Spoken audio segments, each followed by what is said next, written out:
నిత్యము పశువుల పాకకు పోయి గోపంచితము ఆరగించితివి 12 ఏళ్ల వయసులో ఉండగా అమ్మా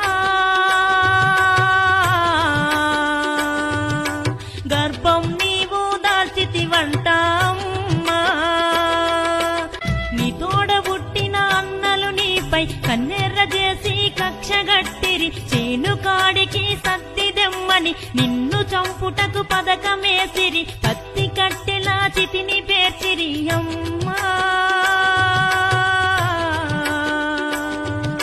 ఏమి తప్పు నేను చెయ్యలేదని ఎంత చెప్పినా అన్నల బగబగ మండే పత్తి కట్టెపై సజీవ దహనం నిన్ను చేసిరి